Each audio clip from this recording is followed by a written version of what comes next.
So in today's video, we're discussing throwing a 2.3 motor in the Mazda 3. It's 2005, and that red car is a standard, and the motor I'm sticking in it is an automatic, and what's involved in using the automatic motor.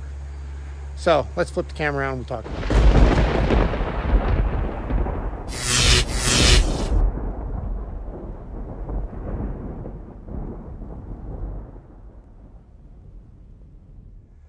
Before I started this project, I did a whole lot of reading on forums and watching videos, and while some of the information is hard to find what you exactly need, there's a lot of people on the forums that have opinions but don't actually know.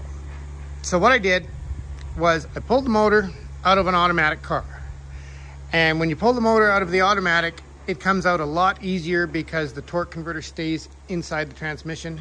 You just have the flex plate.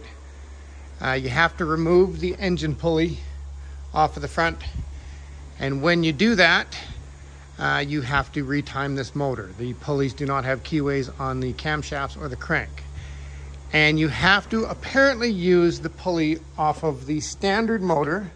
So that is the one that came out of this car that's got a 5-speed, and this bolt is Loctited in. So I actually had to heat it up with a small bottle torch to get the Loctite to let go. I tried 3 different guns. Holy, that thing gave me grief. But heating it up and melting the Loctite just enough so it started smoking, and then the bolt came out. So we got to use that pulley off of the standard motor from everything I've read. Guys were saying you got to use the harness off of the standard, and you got to swap solenoids and everything. And then I saw some guys say, no, just swap the pulley and it was fine. Just put a clutch on it. So what I did was, because the harness on the automatic motor was very brittle, the little tabs were starting to break as I was taking it apart. So I took the harness off of the standard motor, which actually isn't a big deal. And everything was the same. Every sensor, every plug-in, all the mounting locations. Literally just take a screwdriver, push the little tabs in, and they pop out. It all came apart very nicely. And this car has 200,000 kilometers. So thankfully there was no issues there. Clutch. The difference between the automatic and the standard is you pull the flex plate off of the automatic. And this is a clutch kit from Rock Auto, which comes with the pilot bearing that goes in the middle. You literally just tap it in with the socket. Being this is an automatic motor, there's nothing in the hole. So you put it in, use the socket, tap it in until it doesn't go any further. You get the little tool to mount the clutch. And I had the flywheel machined. That cost 45 bucks. Problem I had was torquing these little bolts. They only need 25 pounds. And every torque wrench I have are bigger. They only go down to 50 pounds. So I actually had to buy a new digital torque wrench from Canadian Tire that does 5 pounds to 99 pounds. So problem solved. Got that torqued. Oh yes, there's the center tool for mounting your clutch plate. And the kit also comes with a new release bearing. So you gotta unbolt the slave cylinder, pull the fork out, and put the new bearing in. And you know, it comes with the grease to lube it up. It's all included in the clutch kit from Rock Auto for 168 bucks plus shipping. Now the other thing you have to do on the standard is you have to get the engine in. It was a nightmare getting this thing out because I didn't have the suspension unbolted on this side. And you have to move the engine over enough to get the actual clutch out. As you can see, there's a few scratches there. And I even took the AC off. I took the engine pulley off. And what I'm going to do when I put it back in is you have your water pump here, which also has a pulley. I'm going to leave all of that off and install that once it's in the car because I want as much room as possible. I don't want to fight with it. So you have to get this transmission over so that you have enough room to get the clutch down. So if you take a set of vice grips, just mount them on that shaft and hammer the vice grip that way. It literally took 3 taps and the axle popped out of the transmission on this side. There's 3 bolts in that bottom transmission mount. The bolt to the transmission, you got to take those out. There is this big, stupid looking bracket that goes on top here, and it's literally 1 bolt right there, and then 3 on the bottom. See where that stud is? 1 there, 1 there, 1 there. You have to take that mount out so you got some room. This is what gave me the most grief out of this entire job, getting this ball joint out. You got a 14 mil bolt going through your spindle, and getting that ball joint out was an absolute nightmare. There is your what the hell's it called? Your tie rod, I guess. Right there, you got to drop that one off and take this other bolt. And I actually had to use 2 forks on top of each other. So 2 of these like that, and just tap each one in gently, and eventually it popped out. But I fought with this thing for hours, and that was my solution. And I didn't damage the rubber boot, it looks like. So then you can pull this whole section out so that you can take the pop the axle out, and now the whole transmission can move without me pulling the axle out of this side. Yes, there's a big nut on this side as well that you got to take out, which goes in the hole. So the standard is more involved when pulling the motor in and out. And now we're all ready to go in. I actually have the header with the catalytic converter is out because I'm swapping it. Originally, when we stuck this one in, you cannot get this thing in with the engine in the hole. So we cut it apart right here, installed it, welded it back together, but we didn't have enough room to weld all the way around, so it always had a little leak. So I'm going to stick another one in first before the engine goes in. And I swear to you, you can't get that header and catalytic converter in unless that motor is free. Once it's all mounted up, we have tried and tried before, could not get it to move. So I'll hang that in there, and motor's going in. So that's exciting. Oh, now I'm hooked. Let me go. But to be honest, you guys, this has been the absolute worst job I have done in a long time.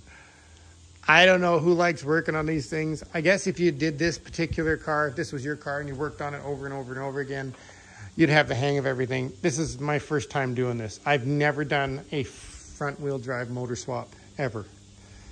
And wow. I'm trying not to knock it, but it's the stupidest thing I've ever seen. I love the little Mazda's nice to drive. Very fun car. I just do not like this front engine design or this front wheel drive design stuff. But let's lift this thing up, drop it in the hole, and see if I missed anything. We have a Mazda 2.3 motor installed. Every single sensor, every clip, everything is back to factory. We have the factory air box now, no more cold air intake. This upper motor mount, the rubber inside it literally just disintegrates and tears in half. This one is half torn. This is from the motor I pulled out of the other car. The one in this car was completely destroyed. So I have another one arriving today from Rock Auto, and that is not hard to change. You literally just pop this off, and you got the 4 bolts, and you can hook your engine hoist or chain just to that, secure the motor up a little bit, and I can swap that out. I do not have the exhaust hooked up yet. We have oil, we have coolant in it, and I've gone over it 6 times. And I have not missed anything. Have the motor timed. And we have run into a new issue. And I've Googled it, spent hours looking into this, and apparently there's a huge issue when you do this, which I'm now discovering, that when you've had the battery unhooked for a long time or the computer out for a long time, the immobilizer kicks in. And when I get in the car, the little key light is flashing in the dash. And the alarm key fob no longer works in this car. So that tells me we have an immobilizer issue. And I've called around, and it sounds like I have to have the key reprogrammed in this car to get it to everything to talk again. And that is a Mazda only thing. No other shops will do it. And Mazda is not in Vernon. I have to load this thing on the trailer and haul it to Kelowna. There's a bunch of rumors online on how to reset it. You can unhook the battery and step on the brake pedal 5 times and then hook it up, and it's supposed to reset it. You're supposed to be able to lock all the doors, unlock the driver door, turn the key ignition on and off twice, and that's supposed to reset it. None of that has worked. I'm now at the point of rubbing my belly and tapping my head. That's not working either. So unfortunately, I'm now at the point where I got to haul this thing to the dealer to have this thing reprogrammed. What a load of crap. I have not got the exhaust hooked up, so I guess I'm going to have to hook that up. And I might as well throw the chrome wheels on. Just get everything done since I have it off anyway. Hey, bird, I'm doing a video here. Do you mind? So that's where we're at with this thing. No luck yet, but all the work is done.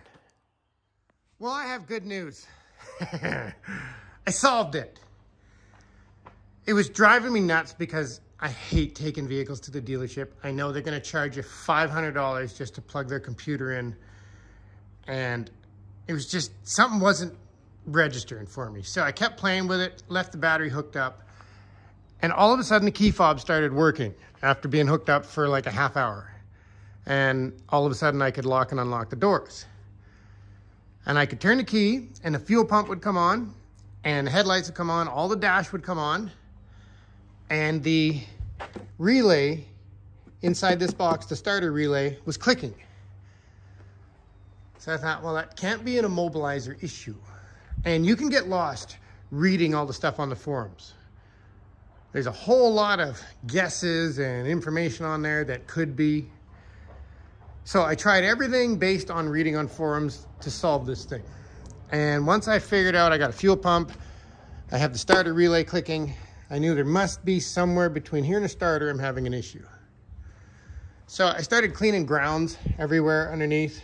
Still nothing worked. And this is the starter from the other car, but at least it gives you an idea. So I pulled this wire off and tried jumping it. Still nothing was happening. And all it took was cleaning that little surface and my starter clicked in. So I had a stuck starter with just a dirty terminal, I guess.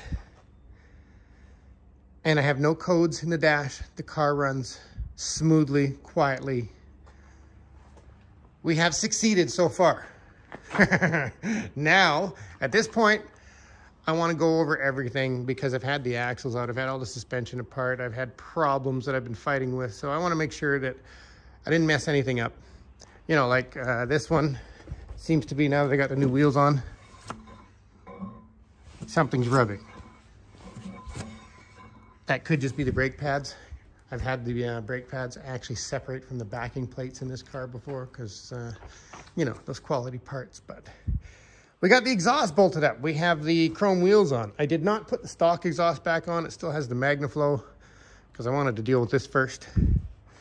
And the new motor mount has arrived. So I will be dealing with that next, but I won. That is... I guess that's a success. We stuck a motor from an automatic into a standard. We changed the pulley. We timed it. We didn't have to deal with anything else. No solenoids. Just a stuck starter. And I've actually seen on forums other guys that had the same problem with the starter. So I don't understand it. Why would that be a common issue? But I don't care. It's solved. And now we need to do something normal. Not another Mazda. We need to bring something cool in. So let's discuss that next, shall we?